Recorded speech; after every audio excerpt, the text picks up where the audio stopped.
Welcome है। स्वागत है आपका। आपको मैं पिछले कुछ दिनों से राजस्थान जीके के टॉपिक पढ़ा रही हूँ। उस क्रम में आज मैं आपको जो टॉपिक पढ़ाने जा रही हूँ वो एग्जाम की दृष्टि से काफी महत्वपूर्ण है और उस टॉपिक का नाम है फ्रेंड्स राजस्थान के जनपद। सबसे पहले मैं आपसे रिक्वेस्ट कर रही हूँ, यदि आप हमारे इस चैनल पर नए हैं तो प्लीज वीडियो को आप सब्सक्राइब करिए और लाइक करिए, कमेंट करिए, और यदि आपको हमारा वीडियो पसंद आता है तो आप इसे अपने मित्रों के पास शेयर करिए। बिना टाइम वेस्ट करते हुए हम डायरेक्ट हमारे टॉपिक पे आते हैं और आज का हमारा टॉपिक है राजस्थान के जनपद। देखते हैं जो जनपद है वो शब्द महाजनपद के साथ जुड़ा हुआ है और जो महाजनपद थे वो उनका उदय उत्तर वैदिक काल में हुआ। तो जो जनपदों का उदय होगा वो भी आपको याद रखना है। इनका जो उदय है वो उत्तर वैदिक काल में हुआ। उत्तर वैदिक काल, उत्तर वैदिक काल में इनका उदय हुआ है। यानी महाजनपद और जो जनपद है दोनों का उदय उत्तर वैदिक काल में हुआ। प्रारंभ में ये कबीले के रूप में थे। कबीले के रूप में थे। प्रारंभ में इनका जो स्वरूप था वो कबीले के रूप में था। बाद में ये जनपद बने। बाद में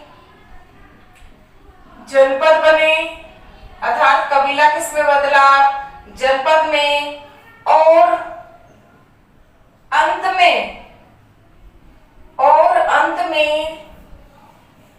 महाजनपद बने। तो जनपद और महाजनपद बनने का जो स्वरूप था वो हमारे सामने है। उदय हुआ उत्तर वैदिक काल में। प्रारंभ में ये कबीले के रूप में थे और जो कबीला था वो जनपद में बदल गया और जो जनपद था वो अंततः अपने महाजनपद में बदल गया। तो जनपद पढ़ने से पहले हम महाजनपद के बारे में मैं आपको थोड़ी सी जानकारी बता देती हूँ। देखिए, जो महाजनपद थे उनकी संख्या थी फ्रेंड्स 16। महाजनपद की संख्या थी 16 और इन्हें महाजनपदों का जो उल्लेख मिलता है, इन्हें महाजनपदों का जो उल्लेख मिलता है वो याद रखना फ्रेंड्स। यदि हमें बौद्ध ग्रंथ पूछे तो आंसर देना है अंगुत्तर निकाय। बौद्ध ग्रंथों में पूछे तो इसका आंसर देना है हमें अंगुत्तर निकाय। और यदि हमें जैन ग्रंथ पूछे तो इसका आंसर देना है भगवती सूत्र। जो 16 महाजनपद हैं उनका उल्लेख हमें बौद्ध ग्रंथ अंगुत्तर निकाय और जैन ग्रंथ भगवती सूत्र में मिलता है।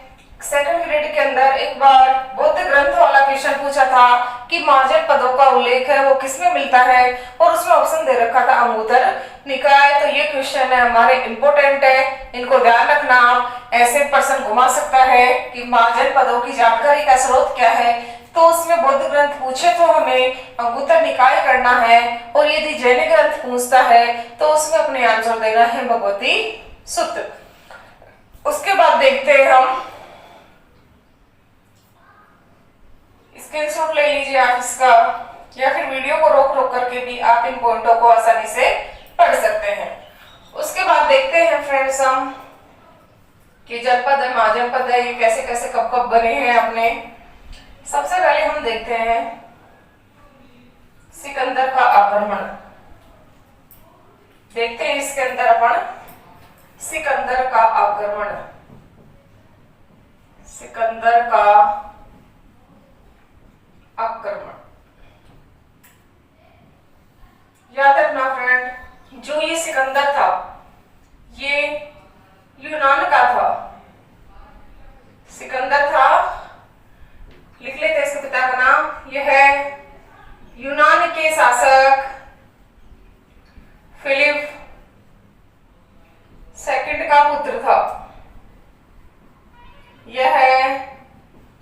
के शासक फिलिप सेकंड का पुत्र था। फिलिप सेकंड का ये बेटा था। इसने ईरान, एशिया माइनर और भी बहुत सारी जगहों पर आक्रमण करने के बाद अपने भारत के ऊपर आक्रमण किया। इसने ईरान, एशिया माइनर होते हुए भारत पर आक्रमण किया। भारत पर आक्रमण किया। सबसे पहले ईरान के ऊपर आक्रमण किया, उसके बाद एशिया माइनर होते हुए या इसने अपने भारत के ऊपर आक्रमण किया। याद रखना आप, इसका जो घोड़ा था, इसका घोड़ा सिकंदर का जो घोड़ा था जिस पर बैठ करके ये भारत आया था और भारत में इसकी मृत्यु भी हो गई थी, याद रखना उस घोड़े का नाम है ब्यूकोफेलस। ब्यूकोफेलस, कई बुक्स में बुकोफेलस भी इसका नाम दिया गया है। ब्यूकोफेलस है इस घोड़े का नाम है। उसके बाद देखते हैं कि भारत पर आकर उसने कब और किसके ऊपर आक्रमण किया। याद रखना 326 ईस्वी, 326 ईस्वी सिकंदर तथा पोरस राजा के मध्य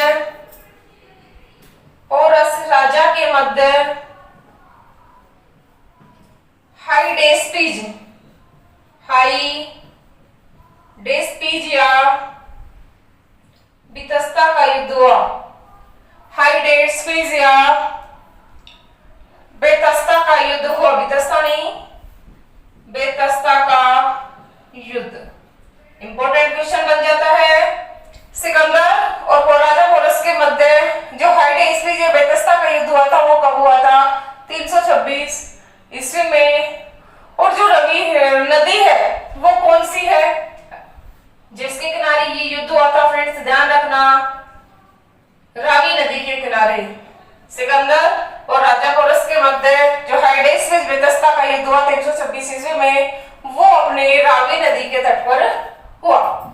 उसके बाद देखते हैं हम कि जो सिकंदर की सेना थी उसने आगे बढ़े वो अपने भारत के अंदर, और सिकंदर की सेना ने व्यास नदी को पार करने से क्या कर दिया था फ्रेंड्स? इनकार कर दिया था। इस सिकंदर का जो जरिए सेनापति था, याद रखना सिकंदर का जो जरिए सेनापति था उसका नाम था नियाकर्स। इंपॉर्टेंट क्वेश्चन है। सिकंदर का जरिए सेनापति था नियाकर्स। ये सब बात हम सिकंदर के बारे में इसलिए पढ़ रहे हैं क्योंकि सिकंदर के साथ कुछ जातियां हैं वो भारत में आकर के बस गई थी। अब हम देखते हैं कि सिकंदर के साथ कौन कौन सी जातियां भारत में आई। देखिए, इसके आक्रमण के समय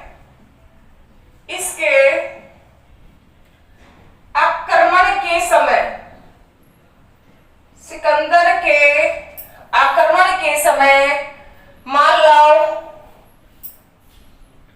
शिवी और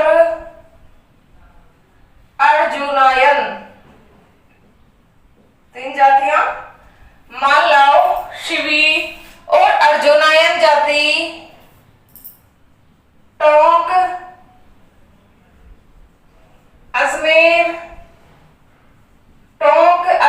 तथा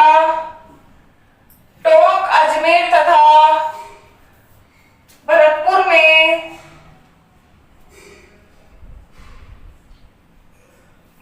में निवास करती थी।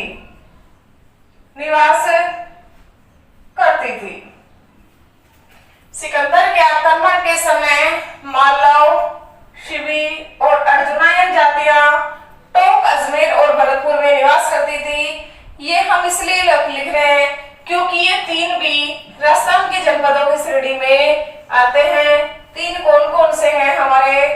एक तो है मालव, दूसरा है शिवी और तीसरा है हमारा अर्जुनायन।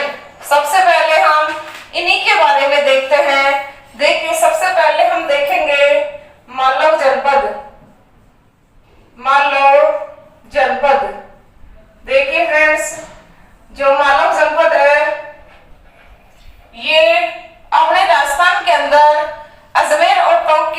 का क्षेत्र था। याद रखना फ्रेंड्स, जो मालव जनपद है इसमें अजमेर व टोंक आता है। मालव जनपद में क्या आएगा अपना, अजमेर और टोंक। और सर्वाधिक जो सिक्के मिले हैं, यहां की बात हो रही है, वो सर्वाधिक सिक्के, सर्वाधिक सिक्के वो मालव जाति के हैं। और याद रखना फ्रेंड्स, 2 दिन पहले भी मैंने आपको रेड टोंक के अंदर सर्वाधिक सिक्कों के भंडार बताया था मैंने आपको, वो जो इसी से संबंधित है। अब देखते हैं हम इसकी राजधानी क्या थी। मालव जनपद की जो राजधानी थी वो थी फ्रेंड्स मालव नगर। मालव जनपद की राजधानी थी मालव नगर, जिसे वर्तमान में कारकोट नगर कहते हैं, जिसे वर्तमान में कारकोट नगर के नाम से जाना जाता है। तो राजस्थान का ये अन्य महत्वपूर्ण जनपदों में आता है। महत्वपूर्ण अपन इसको नहीं कह सकते, लेकिन सिकंदर के आक्रमण के कारण अपन ने इनको लिखा है।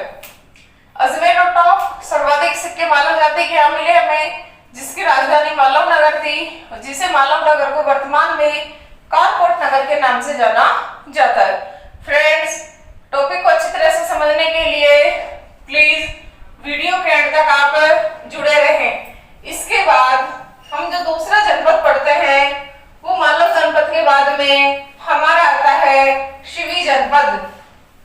तो 2 नंबर पे आप लिखिए शिवी जनपद।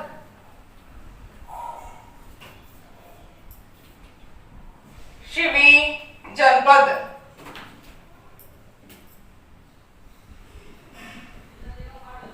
शिवी जनपद। देखिए फ्रेंड्स, सबसे पहले पढ़ेंगे कुछ क्षेत्र कौन सा आएगा हमारा। याद रखिए, चित्तौड़गढ़ के आसपास का क्षेत्र है वो शिवी जनपद में आता है।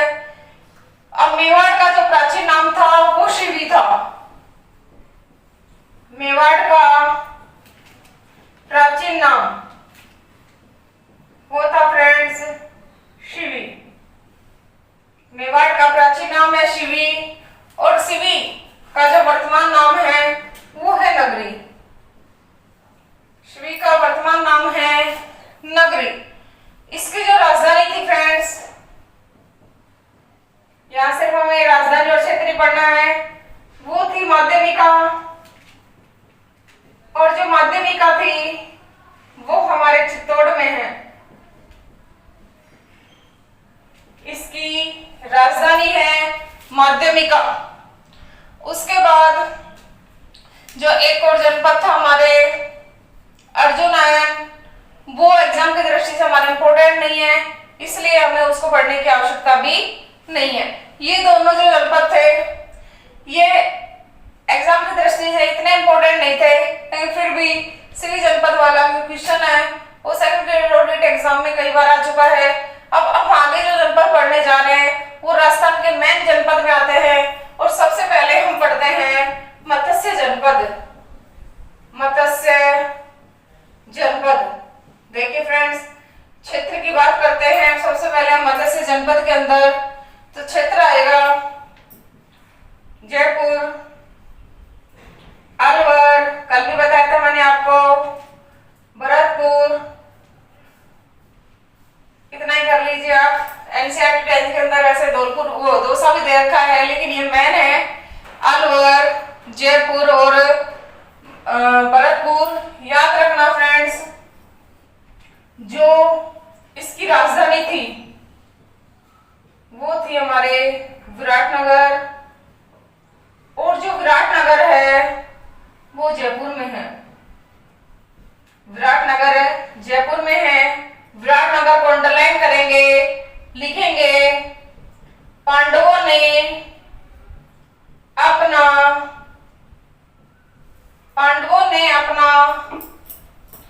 अज्ञातवास का कुछ समय,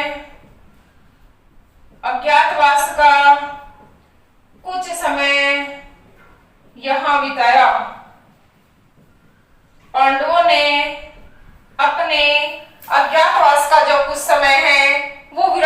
नगर में बिताया था। उसके बाद देखते हैं हम कि एक राजा था जिसका नाम था सहाज। उसने चेदी और मत्स्य दोनों जनपदों के ऊपर शासन किया। लिख लीजिए, सहाद नामक शासक ने, 10th बोर्ड की किताब में लिखा हुआ है अपने, ये सहाद नामक शासक ने चेदी व मत्स्य दोनों पर शासन किया। चेदी और मत्स्य दोनों पर शासन किया। तो इस बात से एक तथ्य और स्पष्ट हो जाता है कि मत्स्य जनपद चेदी के अधीन रहा और बाद में जो मत्स्य जनपद है वो हमारे मगध में मिल गया था। लिख लेना, बाद में मत्स्य जनपद मगध महाजनपद में मिल गया। मगध महाजनपद में मिल गया। इंपॉर्टेंट पर्सन, प्रारंभ में तो वो चेदी के अंदर मिल गया और उसके बाद में वो मगध महाजनपद में मिल गया। किसकी बात कर रहे हैं हम? ये मत्स्य जनपद की। और पांडवों वाला जो क्वेश्चन है वो यहाँ इंपॉर्टेंट है। पांडवों ने अपने अज्ञातवास का कुछ समय बिताया था। जिले आपको ध्यान रखने हैं, जयपुर, अलवर, भरतपुर, और इसकी राजधानी आपको ध्यान रखनी है। इसकी राजधानी थी फ्रेंड्स विराट नगर। उसके बाद अगला जो जनपद हम पढ़ेंगे इसके अंदर वो है हमारा जांगल जनपद। लिखिए अगला, जांगल जनपद।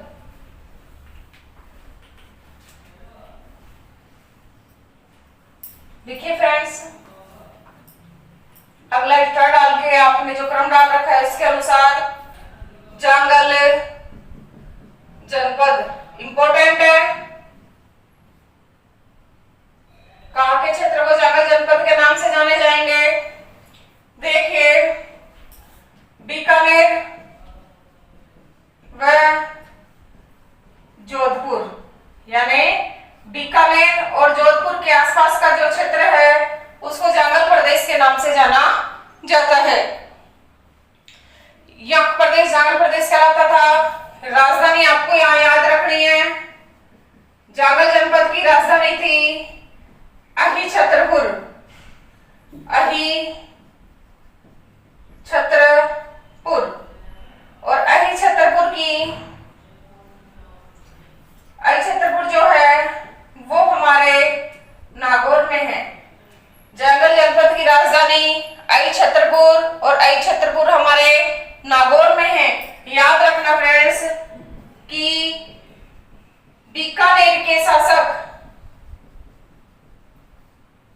जांगलधर बादशाह कहलाते थे। जांगलधर बादशाह कहलाते थे, यानी कहां के शासकों को जांगलधर बादशाह कहा जाता था? तो वहां पर हमारा उत्तर होगा बीकानेर के शासकों को। और पहला शासक जिसने जांगलधर बादशाह की उपाधि धारण की, याद रखना फ्रेंड्स, कई बार एग्जाम में पूछा है कि पहला शासक जिसने जांगलधर बादशाह की उपाधि धारण की थी वो था हमारे राय सिंह। और जो राय सिंह है वो बीकानेर का था। ये तो हमने पहले बता दिया मैंने आपको कि बीकानेर के शासकों ने ही जांगलधर बादशाह की उपाधि धारण की थी। उसके बाद हम पढ़ते हैं कि जय जालंधर का संबंध यदि हमसे पूछ लिया जाए तो उसका संबंध भी अपने बीकानेर से ही था, क्योंकि बीकानेर के शासक ही जांगलधर बादशाह कहलाते थे। और जांगलधर बादशाह की उपाधि धारण करने वाला जो पहला शासक था बीकानेर का, उसका नाम है फ्रेंड्स राय सिंह। उसके बाद हम पढ़ते हैं अगला जनपद सूरसेन जनपद। सूरसेन जनपद जांगल प्रदेश है। जांगल जनपद के बाद में अगला जो जनपद पढ़ेंगे फ्रेंड्स वो है हमारा सूरसेन जनपद। देखिए, सूरसेन जनपद में क्या आता है? राजस्थान के कौन कौन से जिले इसमें शामिल है? याद रखना, जो सूरसेन जनपद था वो 16 महाजनपदों में से एक था, और जो हमारा मत्स्य जनपद था वो भी 16 महाजनपदों में से एक महाजनपद था। तो जो सूरसेन जनपद है इसमें ब्रज क्षेत्र आता है। क्या आता है फ्रेंड्स? ब्रज क्षेत्र आता है, और ब्रज क्षेत्र अपने यूपी के अंदर है। अब देखते हैं कि ब्रज क्षेत्र से लगे हुए राजस्थान के कौन कौन से जिले हैं जो हमारे इस सूरसेन जनपद में आएंगे। देखिए, भरतपुर क्षेत्र की बात करें तो कल भी मैंने आपको बताया था, भरतपुर, धौलपुर और करौली। भरतपुर, धौलपुर और करौली का जो कुछ भाग है वो हमारे सूरसेन जनपद में आता है। याद, करौली, भरतपुर, धौलपुर, करौली, और एक चीज और, अलवर का पूर्वी भाग, अलवर का पूर्वी भाग भी हमारे सूरसेन जनपद में आता है। राजधानी फ्रेंड्स यहाँ हमें याद करनी है, सूरसेन जनपद की जो राजधानी थी वो थी मथुरा, और मथुरा है यूपी में। मथुरा है हमारे यूपी में, ब्रज क्षेत्र में शामिल है। भरतपुर, धौलपुर, करौली और अलवर का कुछ भाग यानी पूर्वी भाग इसमें आता है, जिसकी राजधानी मथुरा थी, और मथुरा है यूपी में। टॉपिक को अच्छी तरह से समझने के लिए आप वीडियो के एंड तक जरूर बने रहे। अब देखिए, मथुरा का नाम आते ही, ब्रज क्षेत्र का नाम आते ही आपको एक और इंपॉर्टेंट क्वेश्चन यहाँ याद हो जाना चाहिए, वो है भगवान श्री कृष्ण का संबंध। भगवान श्री कृष्ण का संबंध इसी जनपद से था, इसी जनपद से, अर्थात कौन से जनपद से था? अपना सिवी जनपद, जो भगवान श्री कृष्ण से संबंधित था। उसके बाद फ्रेंड्स हम पढ़ते हैं कुरु जनपद। सूरसेन जनपद के बाद हम पढ़ेंगे कुरु जनपद। अगला जनपद लिखिए आप, कुरु जनपद। कुरु जनपद, देखिए जो कुरु जनपद है इसमें इंपॉर्टेंट है, अलवर का उत्तरी क्षेत्र शामिल है। कुरु जनपद में हमारे अलवर का उत्तरी क्षेत्र शामिल है।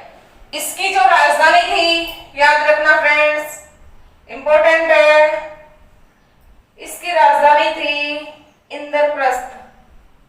इंद्रप्रस्थ, और ये जो इंद्रप्रस्थ है ये हमारे पांडवों के द्वारा बसाया गया था।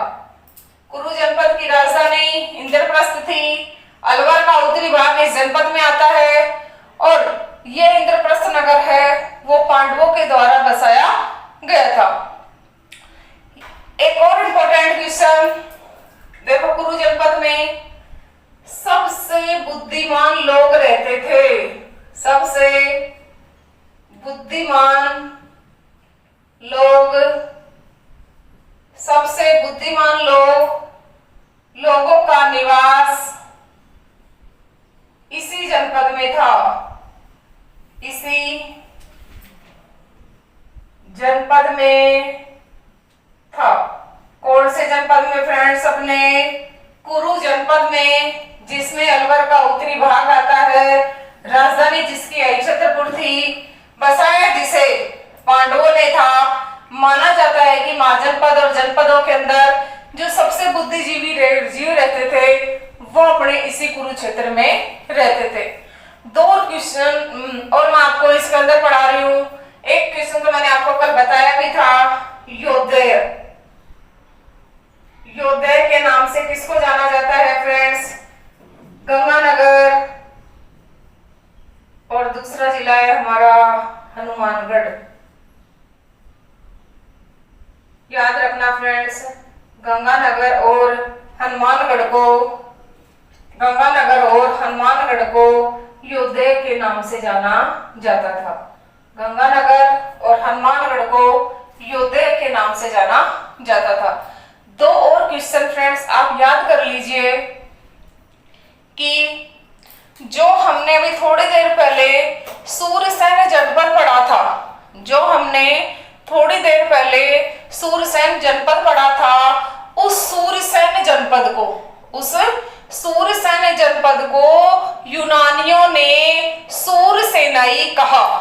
उस सूरसेन जनपद को यूनानियों ने सूरसेनाई कहा। यानी यूनानियों ने जो सूरसेन जनपद है उसको क्या नाम दिया था? सूरसेनाई। और उन्हीं यूनानियों ने जो हमारा मथुरा था उसको मेथोरा नाम दिया गया। लिख देती हूं आपके सामने, अच्छी तरह से याद हो जाएंगे। देखिए दो क्वेश्चन है वो हमारे, लिखिए आप। जो सूरसेन जनपद था, सूरसेन जनपद, इसे यूनानियों ने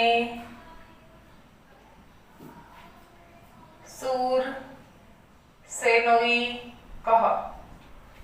यूनानियों ने क्या कहा इसको? सूरसेनोई नहीं, सॉरी, सूरसेनाई कहा। और इन्हीं यूनानियों ने मथुरा को,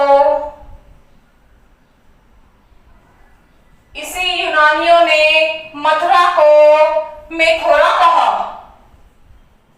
मथुरा को मेथोरा कहा। सूरसेन जनपद को, सूरसेन को यूनानियों ने सूरसेनाई कहा और यूनानियों ने मथुरा को कहा था फ्रेंड्स मेथोरा। ये हमने इस टॉपिक के अंदर, इस वीडियो के अंदर राजस्थान के जनपदों के बारे में पढ़ा है और मैं आशा करती हूँ आपको अच्छी तरह से समझ में आ गया होगा। यदि आपको वीडियो पसंद आता है तो प्लीज लाइक करिए, सब्सक्राइब करिए और अपने मित्रों के पास इसको ज्यादा से ज्यादा शेयर करिए। Thank you.